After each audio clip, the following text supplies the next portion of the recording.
श्रीमद् भगवत गीता अपने आप में एक ऐसी चेतना, एक ऐसा स्वरूप है दिव्य आलोक का।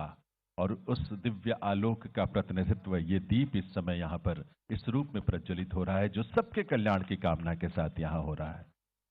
और आप सबके लिए, क्योंकि श्रीमद् भगवत गीता अपने आप में पूरे विश्व के और पूरी मानवता के कल्याण का एक ग्रंथ है, जो भगवान श्री कृष्ण के मुखारबिंदु से जो प्रकट हुआ।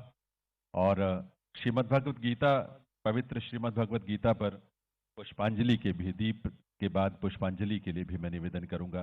पुष्प अर्पित करके अपने श्रद्धा, अपनी भक्ति का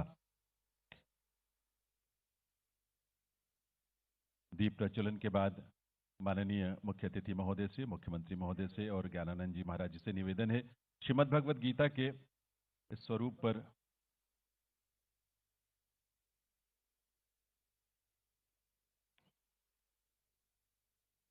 दिव्य सज्जनों, आप जिस भक्ति और श्रद्धा के भाव से आए हैं और सदैव आते हैं, और यहाँ इस धरा पर आते ही मन में श्रद्धा का भाव तो उपजता ही है। सामने से थोड़ा हट जाएं, ऊपर से प्लीज नीचे आ जाएं, क्योंकि बाकी फोटोग्राफर्स को दिक्कत हो रही है। मैं इस अवसर पर माननीय मुख्यमंत्री श्री मनोहर लाल जी से निवेदन करूंगा, हम सबके बीच, तमाम व्यस्तताओं के बीच हम सबके यहाँ पधारे माननीय केंद्रीय गृह एवं सहकारिता मंत्री श्री अमित शाह जी को एक स्मृति चिन्ह इस अवसर पर उनके शुभागमन के लिए उन्हें भेंट कर उनका अभिनंदन करें, क्योंकि ये अवसर हमारे लिए विशेष है। और विशेष इसलिए भी है कि आपका शुभागमन हुआ है, और ये वो अर्जुन का रथ है जिसके सारथी भगवान श्री कृष्ण थे, और कपिध्वज रथ के रूप में जिसकी पहचान है, वही रथ की प्रतिकृति माननीय मुख्यमंत्री महोदय ने मुख्य अतिथि महोदय को भेंट की है। दिव्य सज्जनों, जियो गीता के प्रणेता, गीता मनीषी परम पूज्य स्वामी ज्ञानानंद जी महाराज से मैं विनती करूंगा, इस संत सम्मेलन को लेकर अपना परिचयात्मक उद्बोधन जो है वो आपके समक्ष रखें। परम पूज्य स्वामी ज्ञानानंद जी महाराज।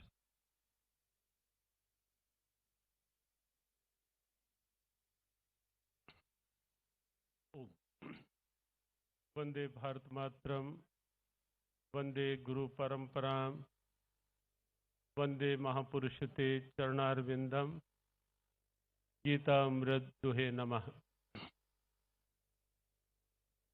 श्रीमद् भगवद गीता की अवतरण स्थली, उपदेश स्थली, धर्म क्षेत्र कुरुक्षेत्र, श्री गीता जयंती का पावन पर्व, जिसका पक्ष एकादशी के रूप में आज प्रारंभ हो चुका है, और उदया तिथि के अनुसार कल गीता जयंती का महापर्व है। और गीता जयंती के महापर्व जो अंतर्राष्ट्रीय गीता महोत्सव के रूप में न केवल कुरुक्षेत्र, न केवल हरियाणा और अब न केवल भारत अपितु पूरे विश्व में अपनी एक प्रेरणात्मक पहचान बना चुका है, ऐसा पर्व। और उस पर्व में यहाँ चल रहा अष्टादश दिवसीय अंतर्राष्ट्रीय गीता महोत्सव, और उसमें आज प्रतिवर्ष की भांति राष्ट्र के अनेक प्रबुद्ध, अनेक प्रमुख संत जो देश के लगभग हर क्षेत्र से यहाँ उपस्थित हैं, ऐसे सभी पूज्य संतों के शिर चरणों में वंदन नमन। यहाँ मंच पर हमारे पूज्य योग ऋषि स्वामी रामदेव जी महाराज, योग की ध्वजा पताका को और भारत के इस पूरे गौरव को विश्व में एक नया आयाम देने वाले पूज्य योग ऋषि रामदेव जी महाराज यहाँ उपस्थित हैं। गुजरात की धरा से, राजकोट से पूज्य स्वामी परमात्मानंद जी महाराज, हिंदू धर्माचार्य सभा के संयोजक यहाँ उपस्थित हैं। दक्षिण भारत से चुनचुनगिरी मठ, एक अत्यंत दिव्य स्थान है शिक्षा और अनेक सेवाएं, राष्ट्र सेवा का, वहाँ से पूज्यपाद स्वामी निर्मलानंद जी महाराज, निर्मलानंद नाथ जी महाराज की उपस्थिति का सौभाग्य हमें प्राप्त हुआ है। मलुक पीठाधीश्वर हमारे संत समाज के गौरव पूज्य राजेंद्र दास जी महाराज की स्नेहिल उपस्थिति यहाँ मंच पर है। गोवा से पद्मश्री पूज्य ब्रह्मेशानंद जी महाराज यहाँ उपस्थित हैं। पूज्य स्वामीनारायण परंपरा से पूज्य स्वामी माधव प्रिय दास जी महाराज गुजरात से ही यहाँ उपस्थित हैं। और हमारे इस छोर में पूज्य महामंडलेश्वर स्वामी शाश्वतानंद गिरी जी महाराज कुरुक्षेत्र से ही यहाँ उपस्थित हैं। जयराम संस्थाओं के परमाध्यक्ष पूज्य ब्रह्मचारी ब्रह्म स्वरूप जी महाराज की उपस्थिति यहाँ मंच पर है। पटियाला पंजाब से सिख परंपरा के प्रबुद्ध संत पूज्य बाबा भूपेंद्र सिंह जी महाराज यहाँ उपस्थित हैं। यहाँ पूज्य संपूर्णानंद जी महाराज, पूज्य महंत बंशीपुरी जी महाराज कुरुक्षेत्र से ही स्थानेश्वर महादेव मंदिर के परमाध्यक्ष, और पूज्य ज्ञानेश्वर जी महाराज, महेश मुनि जी महाराज, और पूज्य साक्षी गोपाल दास जी महाराज इस्कॉन से, पूज्य हरिओम दास प्रयोराजकाचार्य जी महाराज और अनेक पूज्य संतों की उपस्थिति, और विशेष रूप से इस बार प्रथम बार अंतर्राष्ट्रीय गीता महोत्सव में यहाँ कुरुक्षेत्र जिनके आगमन से एक नए उत्साह का संचार इस महोत्सव को प्राप्त हो रहा है, एक नया भाव प्राप्त हो रहा है। भारत के कर्मठ यशस्वी गृह मंत्री, सहकारिता मंत्री माननीय श्री अमित शाह जी की उपस्थिति यहाँ प्रथम बार अंतर्राष्ट्रीय गीता महोत्सव में हम सब यहाँ मंच पर देख रहे हैं।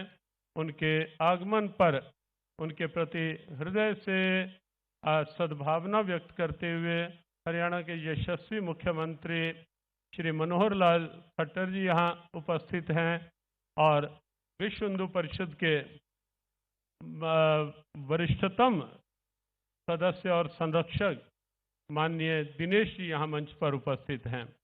बस 2-3 मिनट में ही इतनी सी बात कह करके कि अंतर्राष्ट्रीय गीता महोत्सव ने के माध्यम से केवल 18 दिन में यहाँ जो भीड़ होती है और लाखों लाखों लोग जो यहाँ अब आने लगे हैं, हजारों से एक लाखों की संख्या, लेकिन उसके साथ साथ एक विशेष बात जो है वो ये है, अंतर्राष्ट्रीय गीता महोत्सव के माध्यम से पूरे विश्व में कुरुक्षेत्र को कुरुक्षेत्र के गौरव के रूप में एक नई पहचान प्राप्त हुई है। पूरे विश्व में श्रीमद् भगवद गीता के प्रति जो एक सोच ऐसी बन गई थी कि विरक्तों का ग्रंथ, विरक्ति के लिए ग्रंथ, कर्म त्याग, या बहुत सी बातें, अब वो सोच बदली है। भगवद गीता के प्रति पूरा विश्व मानने लगा है, जानने लगा है, और उत्सुकता से ये अनुभव करने लगा है कि गीता केवल हिंदुओं का धर्म ग्रंथ नहीं, यद्यपि वो भी हमारा गौरव है, लेकिन पूरा विश्व मानने लगा है कि गीता केवल हिंदुओं का धर्म ग्रंथ नहीं। इन बढ़ती चुनौतियों में, समस्याओं में जो विश्व के सामने हैं, अराजकता, अनीति, अशांति, तनाव, दबाव, युद्ध की विभीषिकाएं, उनमें एक वैश्विक समाधान के रूप में है भगवद गीता। और अंतर्राष्ट्रीय गीता महोत्सव ने पूरे विश्व में भगवद गीता के प्रति एक उत्सुक प्रेरणा जागृत की है। बहुत अधिक न कहते हुए आप सबकी उपस्थिति को शुभकामनाएं। पूज्य संत चरणों के यहाँ आगमन पर उनके प्रति हृदय से अभिनंदन, वंदन, और राष्ट्र को एक नई सोच, और जो अपने हिंदुत्व के ऐसे ऐसे कार्य जिनको लेकर के लगता था कि क्या कभी ये हो पाएगा, क्या हम देख पाएंगे कि धारा 370 हटेगी, क्या कभी, क्या राम मंदिर को बनता हुआ हम देख पाएंगे, हमारे रहते हुए होगा। लेकिन हम सब जानते हैं धारा 370 हटी, और जहां से ये संकल्प, जिस संकल्प का ये प्रभाव था, उस संकल्प के धनी आज यहाँ उपस्थित हैं। श्री राम मंदिर की दिव्यता आज 22 दिसंबर है, और आप सबके तालियों के बीच में, हमारे लिए नहीं, श्री राम मंदिर के लिए, कि अगली जो 22 जनवरी होगी, वो 22 जनवरी पूरे देश के लिए, पूरे विश्व में अपनी सनातन सोच के लिए एक अत्यंत उल्लास का अवसर होगा, जब हमारे प्यारे प्रभु राम लला भव्य दिव्य श्री राम मंदिर में अपना सम्मानजनक स्थान ले लेंगे। तो ऐसी ऐसी दिव्यताएं जिनके संकल्प का भाव, ऐसे वो संकल्प के धनी माननीय अमित शाह जी यहाँ उपस्थित हैं। उनकी प्रेरक उपस्थिति के लिए उनके प्रति हृदय से सद्भावना, वो स्वस्थ रहें, और इसी तरह हमारे राष्ट्र और सनातन की दिव्यता को पूरे विश्व में विश्व बंधुत्व तक की, दिव्यता तक की प्रेरणा उनके संकल्पों के माध्यम से और आगे बढ़ती रहे। इन्हीं शब्दों के साथ पूज्य संतों से भी निवेदन, क्योंकि माननीय गृह मंत्री जी को कुछ प्रातःकाल फॉग थी, वो तो समय पर दिल्ली से आने को तैयार थे, लेकिन फॉग के कारण से जो हवाई जहाज या फिर चॉपर भी, हेलीकॉप्टर भी फ्लाई करने की स्थिति में नहीं था।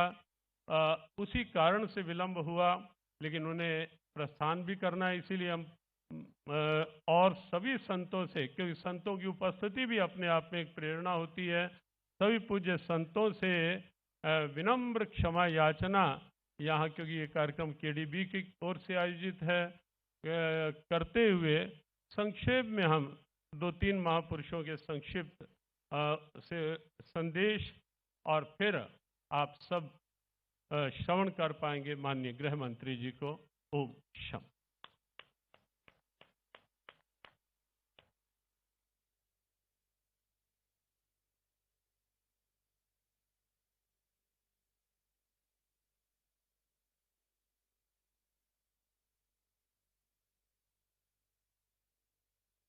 पूज्य स्वामी परमात्मानंद जी महाराज,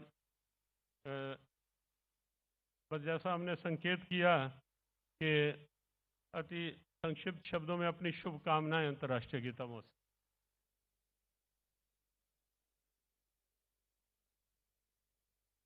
समय के कारण मंचस्थ सभी संतों को मेरे प्रणाम।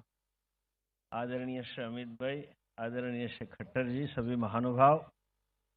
विश्व के सभी देशों में सिर्फ भारत ही एक ऐसी भूमि है जिसका नाम था धर्म क्षेत्र। गीता जी का सबसे पहला शब्द है धर्म क्षेत्रे कुरुक्षेत्र।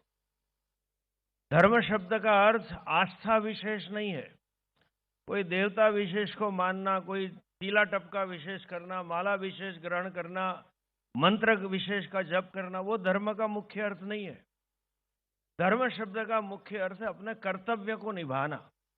जीवन में कर्तव्य को, अर्थात जिसको हम गुजराती हिंदी में फर्ज कहते हैं, फर्ज को प्राधान्य देना।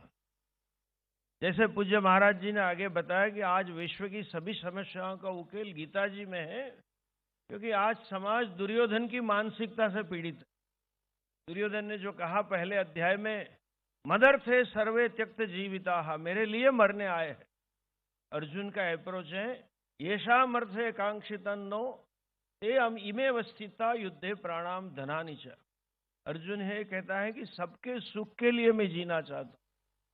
आज की समस्या है, समाज स्वार्थपरायण हो रहा है कर्तव्यपरायण के बजाय। गीता जी का जितना प्रचार, जब समाज कर्तव्यपरायण होगा तब विश्व में शांति होगी।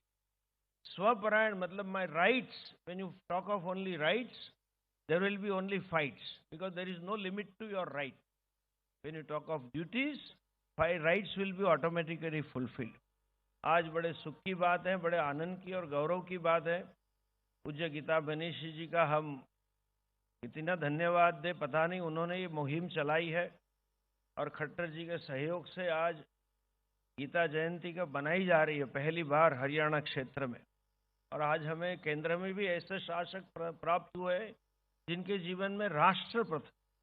हम अपने माता पिता से लेके राष्ट्र की फर्ज के लिए जागरूक हो जाए, गीता माता की ऐसी कृपा हो, यही प्रार्थना के साथ ओम तत्सत।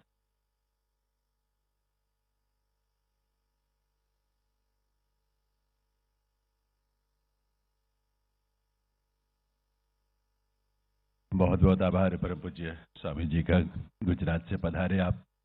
अब मैं विनती करूंगा योग ऋषि पूज्य स्वामी रामदेव जी से, जिनकी उपस्थिति यहाँ है, उनकी उपस्थिति को नमन करते हुए कि उनका उद्बोधन हम सबको मिले। परम पूज्य स्वामी। जय भी बोलो तो हरियाणा की तरह तो बोल लो। बोलो भारत माता की। तो पता तो लगना चाहिए, यहाँ गीता का उद्घोष हुआ था तो आपके उद्घोष, आपका शौर्य, वीरता, पराक्रम दिखना चाहिए।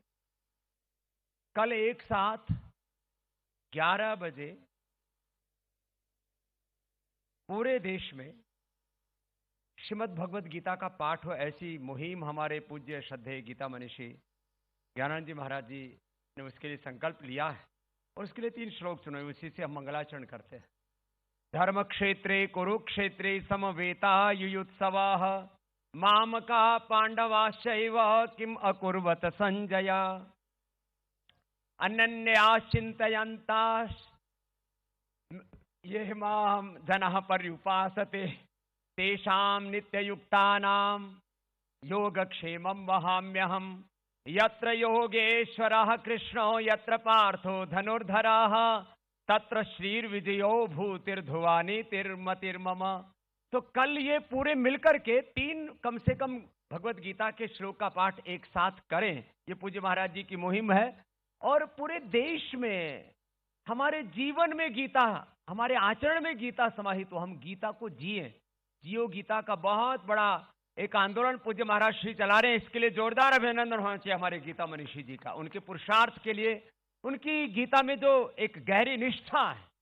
और आज हमारे मंच पर जितने भी महापुरुष यहाँ पर विराजमान है, पूज्य गीता मनीषी जी के प्रति सबकी अनन्य प्रीति है और एक एक महापुरुष का कितना बड़ा तप है। पूज्य स्वामी राजेंद्र दास जी महाराज हमारे संतों के एक तरह से भूषण है और पूज्य हमारे परमात्मानंद जी महाराज, पूज्य हमारे ये निर्मलानंद नाथ जी महाराज, ये दक्षिण भारत के सबसे बड़े मठाधिपति है और नाथ परंपरा के जो वहाँ चुनचुनगिरी मठ है, पूज्य गंगाधर स्वामी जी उनकी विरासत के बहुत बड़े उत्तराधिकारी हैं।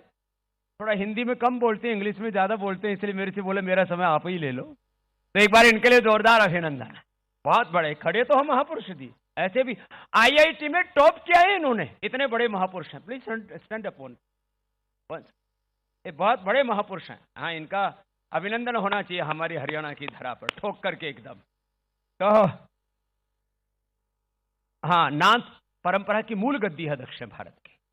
आज अभी हमारे गृह मंत्री जी को यद्यपि प्रस्थान करना है, गीता हमारे जीवन का संगीत है, गीता हमारा योग है, गीता हमारा कर्म योग है, गीता हमारा भक्ति योग है, गीता हमारा ज्ञान योग है, गीता हमारे जीवन का आत्मसंयम है, आत्मसंयम योग। गीता भगवान की विभूति है, विभूति योग। गीता हमारे लिए कर्म भी और कर्म संन्यास योग भी है, मोक्ष योग। गीता के 18 अध्याय योग है। जो अवसाद ग्रस्त हैं उनके लिए भगवान का प्रसाद है और उस गीता का उद्घोष जन जन में हो, मन मन में हो और पूरे विश्व में हो। उसके लिए हमारे हरियाणा के यशस्वी मुख्यमंत्री जी ने जो गीता महोत्सव की इस पूरी संकल्पना को जो ऊर्जा प्रदान की है और उसको जीवंत स्वरूप हमारी गीता मनीषी ने दिया है, इसके लिए हमारे खट्टर साहब का एक बार जोरदार अभिनंदन है। हमारे बहुत ही यशस्वी, ऊर्जावान और वो भी हमारे जैसे बाबे ही हैं। अब सुन तो रहे नहीं, लेकिन बाबे किसकी सुना है? आनंद। वह देखो, हिंदुस्तान में आज जो फकीर हैं वो इस हिंदुस्तान की तकदीर बदलने में लगे हैं। हमारे एक देश के प्रधानमंत्री 365 दिन राष्ट्र के लिए जीते।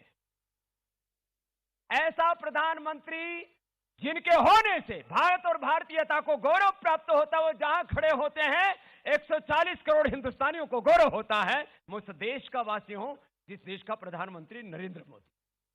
ऐसा प्रधानमंत्री 140 करोड़ लोग जिनमें अपने सपने देखते हैं, अपने आशा और विश्वास देखते हैं, जिनमें सनातन का गौरव देखते हैं, नूतन अनुसंधान देखते हैं, संस्कृति मूलक समृद्धि देखते हैं, विकसित भारत का सपना देखते हैं। और उन प्रधानमंत्री के सपनों को आकार देने वाले, उन्होंने सोचा 370 अब खत्म करनी है। पार्लियामेंट में प्रस्ताव पास हो गया, लेकिन देश में लोग कहते थे खून खराबा हो जाएगा, कैसे ये 370 की धारा खत्म होगी। हमारे देश के श्रद्धेय प्रधानमंत्री जी के सपनों को धरती पर मूर्त रूप देने वाले कोई एक वीर पराक्रमी महापुरुष है तो हमारे श्री अमित शाह जी, एक बार उनका फिर से जोरदार अभिनंदन। हमारे यहां भारतीय परंपरा में हम जब इतिहास पढ़ते हैं और हमारे वेदों में, दर्शनों में, उपनिषदों में, पुराणों में जो शासक के, वेदों के स्वराज्य सूक्त में और हमारे पुराणों में शासक के गुण क्या लिखे? शासक विनयशील होना चाहिए, लेकिन साथ में विनयशीलता के साथ उसमें शौर्य, वीरता और पराक्रम भी होना चाहिए, विनय और वीरता, शांति भीतर से। और जिनके भीतर आपने अभी संसद में कितनी बार जो बड़े बड़े राष्ट्रीय मुद्दों के ऊपर उनको सुना होगा, कश्मीर का मुद्दा हो या आतंकवादियों को उनकी किए की सजा दिलाने की बात हो, जो अभी राष्ट्रद्रोह का जो पूरा आपने पिछले दिनों देखा संसद के अंदर, उस संदर्भ में बोलते हुए बोलना ही, जीना उसको। तो एक ऐसा शासक, हमारे शास्त्रों में यह भी कहा शासक प्रशासक ऐसा होना चाहिए, मृदोने कुसुमादपि कठोराणे वज्रादपि, भीतर से फूल जैसा कोमल हृदय।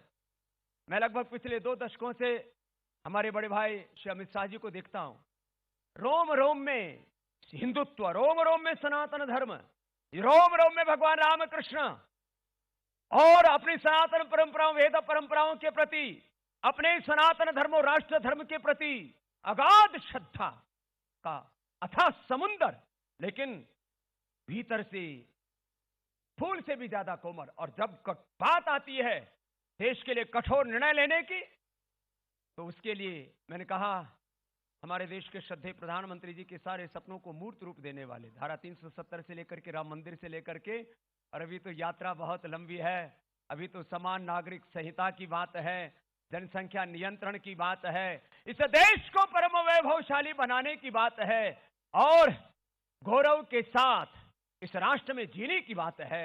उन सारे सपनों को मूर्त रूप देने वाले हमारे देश के गृह मंत्री जी, और गीता में जिसको कहा युद्धस्व विगतज्वर, अपने कर्तव्य का पालन करो लेकिन भीतर से एकदम प्रशांत रह करके, स्वधर्मे निधनम श्रेय परधर्मो भयावह, स्वधर्म के लिए पूर्ण दृढ़ता, और सबके लिए प्रीति है, उदारता है, लेकिन मूल्यों के साथ, सिद्धांतों के साथ कभी समझौता नहीं।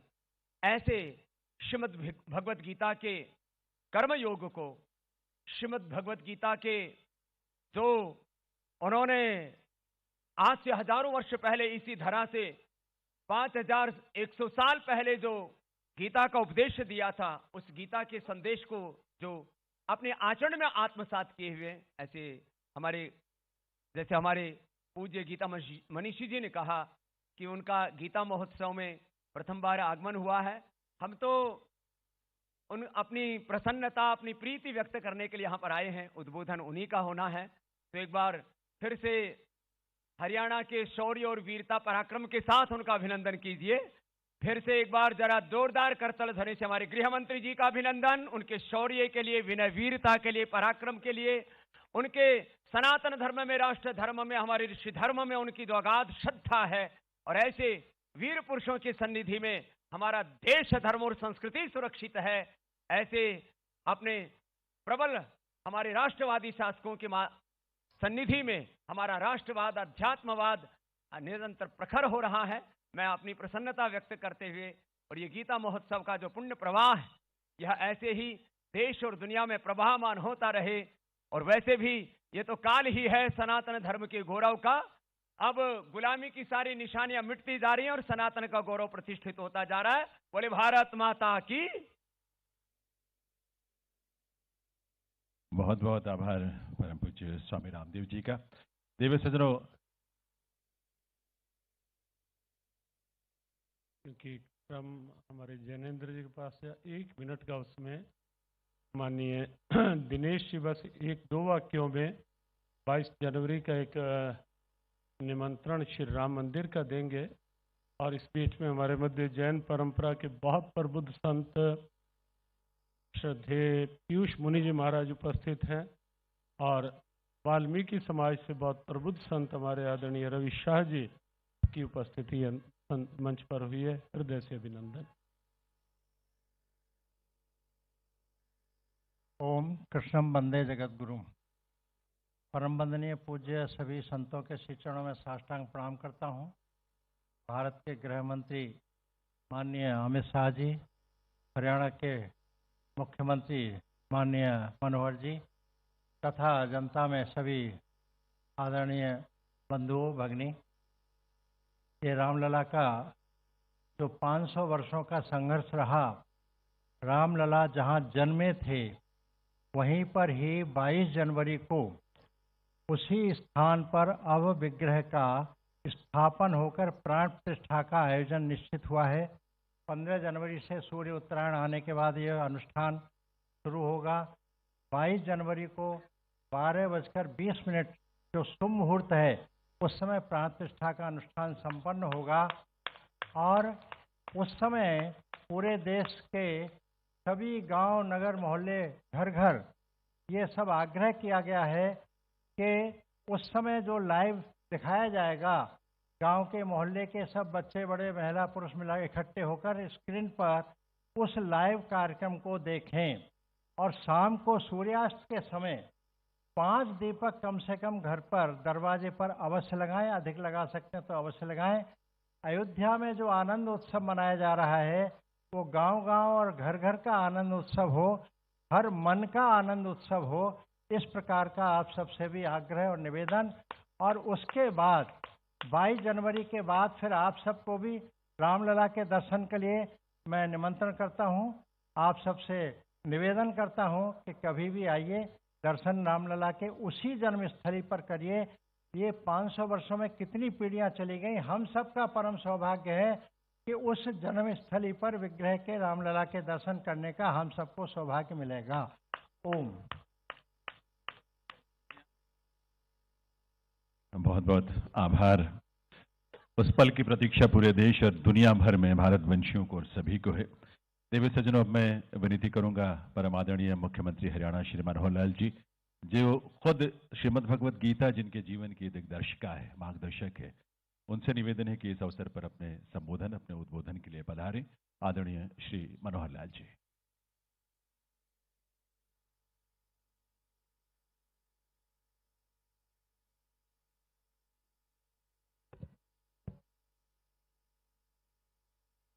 देश के सम्माननीय गृह एवं सहकारिता मंत्री माननीय श्री अमित शाह जी,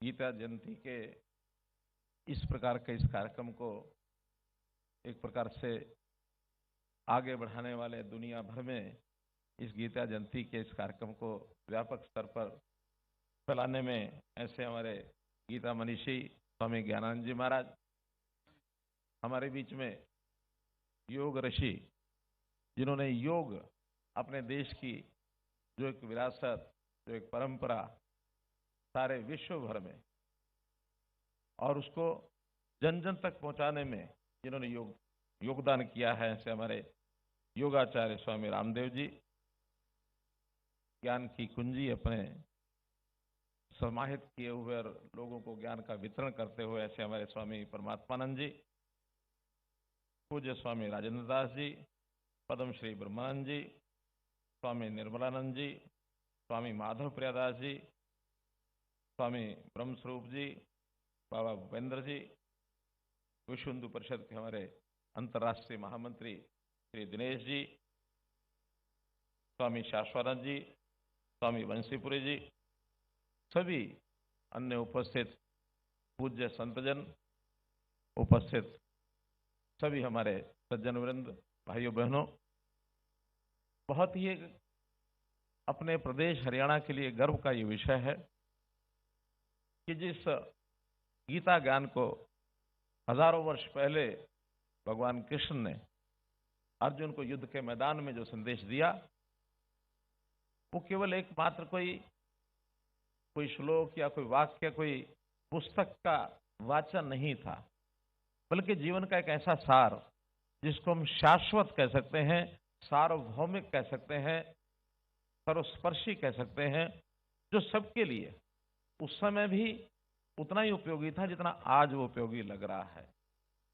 तो इस जीवन के सार को, गीता ज्ञान को आगे बढ़ाने के लिए हरियाणा में एक छोटा सा उत्सव, गीता महोत्सव जो बनाया जाता था, उसको 2016 में अपने देश के प्रधानमंत्री श्री नरेंद्र मोदी जी की प्रेरणा से, तो उन्होंने स्वयं 2014 में जब वो यहाँ आए थे तो उन्होंने कहा था कि गीता के इस प्रसार को आगे बढ़ाने के लिए, इसका महत्व हमको कुरुक्षेत्र में इस प्रकार के कार्यक्रम को आगे बढ़ाने के लिए कुछ विशेष करना होगा, तभी गीता को लोग जानेंगे। 2016 में हमने इसको अंतर्राष्ट्रीय स्वरूप पर मनाने का निर्णय लिया था। ये 8वां वर्ष है। दर्जनों देशों के लोग इस कार्यक्रम में आते हैं। 7 तारीख से लेकर 24 तारीख से ये कार्यक्रम 2 भागों में है।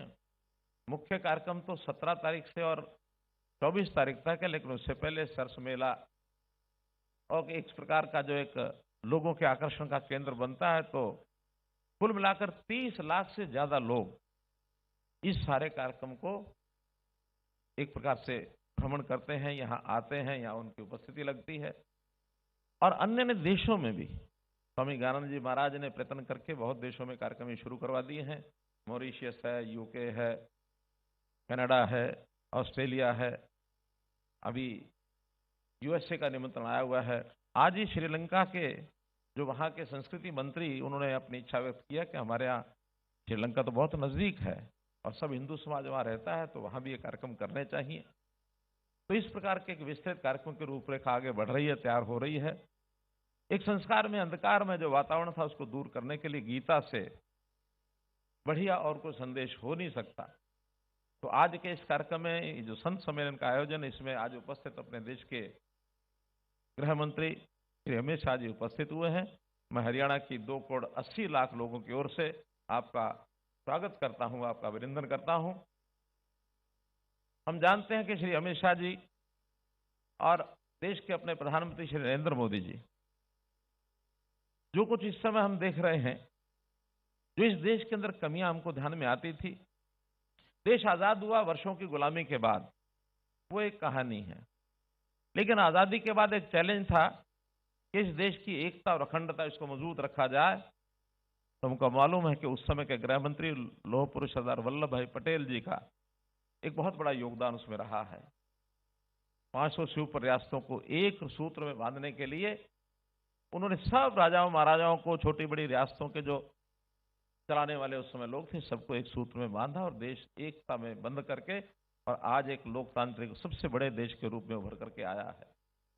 लेकिन पिछले 70-75 सालों में इस देश की गुलामी के जो चिन्ह थे, उनको मिटाने के लिए, उनको दूर करने के लिए, उनको हटाने के लिए ये काल शुरू हुआ अपना 2014 से श्री नरेंद्र मोदी जी के नेतृत्व में।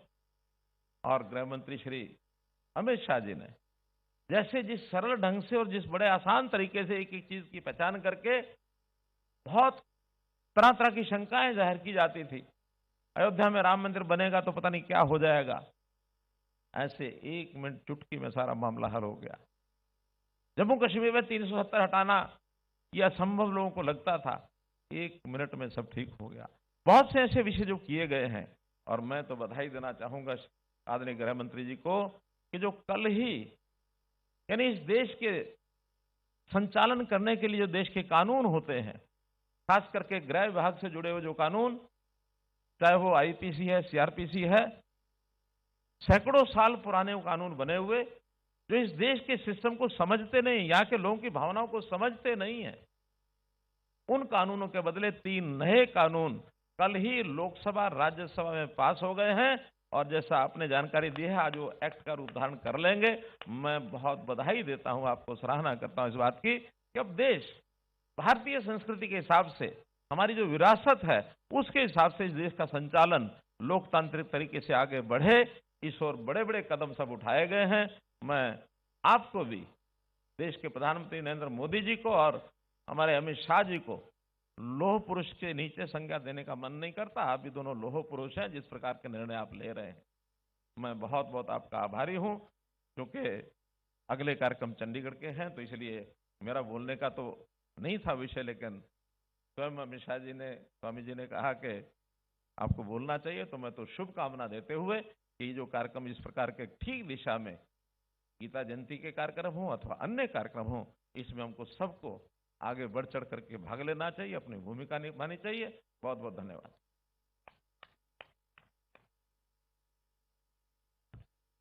बहुत बहुत आभार माननीय मुख्यमंत्री हरियाणा श्री मनोहर लाल जी का।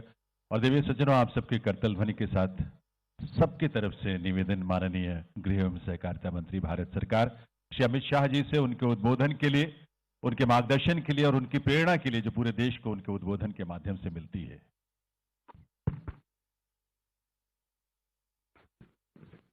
मेरे साथ बोलिए, भारत माता की। मंच पर उपस्थित हरियाणा के लोकप्रिय मुख्यमंत्री श्रीमान मनोहर लाल जी, ये पूरे अंतर्राष्ट्रीय गीता महोत्सव के प्रेरणा पुरुष स्वामी ज्ञानानंद जी महाराज, स्वामी रामदेव जी, स्वामी परमात्मानंद जी, स्वामी राजेंद्र दास जी, ब्रह्मानंद जी, निर्मलानंद जी, माधव प्रियदास जी, ब्रह्म स्वरूप जी, बाबा भूपेंद्र जी, स्वामी शाश्वतानंद जी, स्वामी बंसीपुरी जी, विश्व हिंदू परिषद के वरिष्ठ श्रीमान दिनेश जी, स्वामी महेश मुनि जी, श्री हरिओम जी, श्री राजेश स्वरूप जी, संत आत्माराम जी, परमहंस ज्ञानेश्वर जी, श्री ज्ञानदेव सिंह जी और आज के कार्यक्रम में उपस्थित सभी भाइयों और बहनों, आप सभी को मेरा नमस्कार। जब मैं कार्यक्रम के लिए तिथि तय की, तब मैं आज संत सम्मेलन में संतों को सुनने के लिए आया था, परंतु आज सुबह मौसम बिगड़ गया, आने में देरी हो गई और क्रम उल्टा हो गया। संतों में से 2-3 महात्माओं ने टोकन बोला और मुझे भाषण करने के लिए खड़ा कर दिया। खैर, सबका जो निर्णय है मेरे आंख माथों पर है। मित्रों, आज हम कुरुक्षेत्र की पवित्र भूमि पर बैठे हुए 5000 साल से ज्यादा समय पहले यहां स्वयं भगवान श्री कृष्ण ने अपने श्रीमुख से गीता का उपदेश अर्जुन को दिया था और आज देश आजाद होने के बाद 75 साल में ज्ञानानंद जी जैसे अनेक संत महात्माओं ने गीता के उपदेश को और गीता के ज्ञान को पूरे विश्व के बीच में पुनर्स्थापित करने का काम किया है। मैं कई लोगों को मिला हूं, दुनिया भर के कई विद्वानों को मिला हूं। सब ये मानते हैं कि व्यक्ति के जीवन की, अगर कोई देश है तो इसके समाज जीवन की और पूरे विश्व की सभी समस्याओं का समाधान गीता के उपदेश में समाहित है। इसके बाहर जाने की जरूरत नहीं। कुछ विद्वान लोगों ने, कुछ रक्षा क्षेत्र से जुड़े हुए लोगों ने यह भी कहा कि अगर गीता का उपदेश, गीता का ज्ञान हर जगह पे हम फैलाने में सफल हो, इसकी स्वीकृति हो, तो विश्व में कभी युद्ध नहीं हो सकता। उस सज्जन को मैंने तुरंत कहा कि आपको शायद मालूम नहीं है, पूरे विश्व में युद्ध समाप्त करने की कुंजी आप जिस ज्ञान को बता रहे हो, वो ज्ञान किसी को युद्ध के लिए प्रेरित करने के लिए दिया गया ज्ञान है। ये आपको मालूम नहीं होगा। भगवान श्री कृष्ण ने अर्जुन को युद्ध के लिए प्रेरित करने के लिए, इनकी शंकाओं का समाधान करने के लिए और जो निर्वेद की निर्मिति होती थी, वो निर्वेद की मुक्ति के लिए श्री कृष्ण ने गीता का उपदेश अर्जुन को कहा था। मगर वो युद्ध, श्री कृष्ण ने कहा था कि अर्जुन, ये युद्ध का समय है, सामने कौन है वो नहीं देख सकते हो, तेरा धर्म है कि तुम युद्ध करो। मगर वो युद्ध खुद के लिए नहीं, वो युद्ध समग्र पृथ्वी पर धर्म के स्थापन के लिए था। अनेक जीवों के कल्याण के लिए। और यही ज्ञान को आज मैं बड़े सम्मान के साथ ज्ञानानंद जी महाराज को कहना चाहता हूं कि एक व्यक्ति गीता को प्रचलित करने के लिए, गीता को स्वीकृत करने के लिए और विशेषकर देश और विदेश में गीता के ज्ञान को प्रचारित करने के लिए क्या कर सकता है, इसका अगर उदाहरण ढूंढना है तो ज्ञानानंद जी महाराज आपके जीवन का सबने अध्ययन करना पड़ेगा। मैं कई साल से मिलता हूं, मगर हर कोई भी समस्या के लिए आए हो, अंत में गीता की बात कर इसका समारोह करते हैं। आपने गीता के प्रचार को, प्रसार को, गीता के ज्ञान की स्वीकृति को और कुल मिलाकर इसके माध्यम से सनातन धर्म को बढ़ावा देने के लिए जो किया है, इसके लिए मैं हमेशा कहना चाहूंगा कि एक अच्छी बात को हाथ में पकड़कर कोई अगर पूरा जीवन लगा देता है तो ये बात को संसार की सबसे ऊंची जगह पे पहुंचाना संभव है। ये इसका उदाहरण है। आज 2014 से मोदी जी का नेतृत्व में यहां देश में सरकार चल रही है। जैसे मनोहर जी ने बताया, मोदी जी ने ही 2014 में इसी गीता महोत्सव में भावना रखी थी कि इसका अंतर्राष्ट्रीय स्वरूप होना। मैं मनोहर लाल जी को बहुत बहुत साधुवाद देना चाहता हूं कि वो 15 में मुख्यमंत्री बने और 16 से गीता महोत्सव को अंतर्राष्ट्रीय गीता महोत्सव करने का काम किया। और आज असम भी आज के महोत्सव का हिस्सेदार है और श्रीलंका भी आज के महोत्सव का हिस्सेदार है। देश के हर हिस्से में गीता का संदेश पहुंचना चाहिए, दुनिया के हर कोने में गीता का संदेश पहुंचे। और इसलिए ये गीता महोत्सव 2016 से अंतर्राष्ट्रीय स्तर पर मनाने की शुरुआत हुई और ये 7 साल के अंदर इसके सभी उद्देश्यों की सफलता के प्रति ये गीता महोत्सव जा रहा है। इसका न केवल मुझे सनातन धर्म के सभी मत अवलंबन करने वाले लोगों को बहुत बहुत आनंद और हर्ष है। मित्रों, मनोहर जी ने थोड़े हल्के फुल्के शब्दों में बताया कि देश सच्चे रास्तों पर चल रहा है।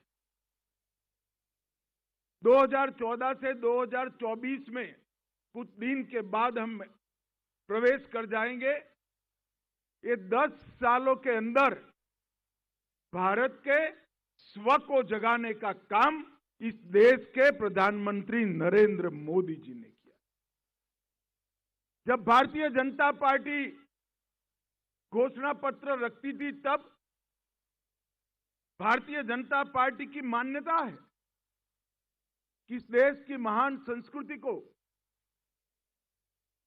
हमेशा आगे बढ़ाना चाहिए और ये महान संस्कृति से मार्गदर्शन लेकर ही ये देश की नीतियों का निर्धारण होना चाहिए। देश के कानून, देश की नीतियां भारत की भूमि की सुगंध वाले होने चाहिए। और इसके लिए भारतीय जनता पार्टी ने कई लक्ष्य रखे थे। हमारे चुनावी घोषणा पत्र में हम रखते थे कि एकता और अखंडता का अगर मूर्त स्वरूप जमीन पर लाना है, भूमि पर लाना है, तो धारा 370 समाप्त हो जानी चाहिए और कश्मीर का हमेशा के लिए भारत के साथ जुड़ा होना। अगर धार्मिक और सांस्कृतिक पुनर्जागरण की शुरुआत करनी चाहिए तो प्रतीकात्मक रूप से श्री राम जन्मभूमि मंदिर का निर्माण होना चाहिए और ये देश को 7 अक्षमें पंथ निरपेक्ष बनाना है तो ट्रिपल तलाक जैसे कानून जो धर्म विशेष के लिए बने हैं उसको समाप्त कर दे। और मोदी जी ने ये 10 साल के अंदर राम मंदिर बनने की शुरुआत भी हो गई और 22 जनवरी को रामलला अपने निज घर के अंदर प्रस्थापित भी हो जाए। धारा 370 समाप्त हो चुकी है। इसके साथ साथ काशी विश्वनाथ कॉरिडोर, महाकाल महालोक, सोमनाथ के मंदिर को फिर से सुवर्ण मंडित बनाने की शुरुआत, केदार धाम और बद्री धाम के अंदर एक नए आलोक के साथ श्रद्धा का लोग निर्वहन कर सके, इस प्रकार की व्यवस्थाएं, कश्मीर में शारदा पीठ का पुनर्स्थापन और संसद के अंदर दक्षिण की सनातन परंपरा का प्रतीक सेंगोल को स्थापित करना, ये सारा काम नरेंद्र मोदी जी ने समाप्त। और मुझे आनंद है कि जो संत गण यहां पर बैठे हैं उन्होंने सदैव पूरा जीवन धर्म जागरण के लिए, धर्म आचरण के लिए उपदेश भी दिया और समाज का मार्गदर्शन भी किया है। और आज गीता महोत्सव के अंदर मैं आया हूं तब मैं जरूर कहना चाहूंगा, देश और विदेश जहां तक मेरी आवाज पहुंचे, ये सभी को कहना चाहूंगा कि मेरा अनुभव है, मेरे जीवन में बहुत उतार चढ़ाव आए। मेरा स्वाभाविक कुछ ऐसा है कि उतार चढ़ाव आना स्वाभाविक। बहुत उतार चढ़ाव मैंने देखे हैं, मगर चूंकि बचपन से मां ने गीता सिखाई थी, जीवन में कभी निराशा भी नहीं हुई, दुख का अनुभव भी नहीं हुआ। व्यक्ति, समाज, राष्ट्र और विश्व के सभी समस्याओं का समाधान गीता के उपदेश के अंदर है। हमारे लिए सौभाग्य की बात है कि ज्ञानानंद जी महाराज के नेतृत्व में पूरा संत वृंद गीता के प्रचार प्रसार में लगा है। आज मैं यहां संतों के दर्शन के लिए आया था।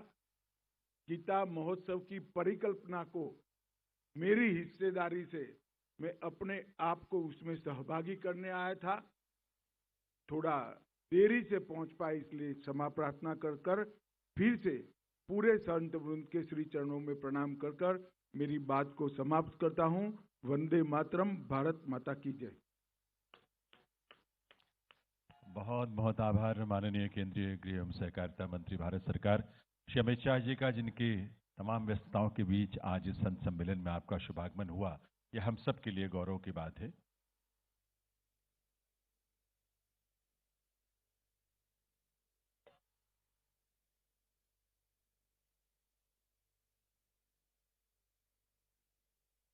कार्यक्रम के अंतिम चरण में देवियों सज्जनों, आप सबसे निवेदन है, आप सभी अपने अपने स्थान पर खड़े हों।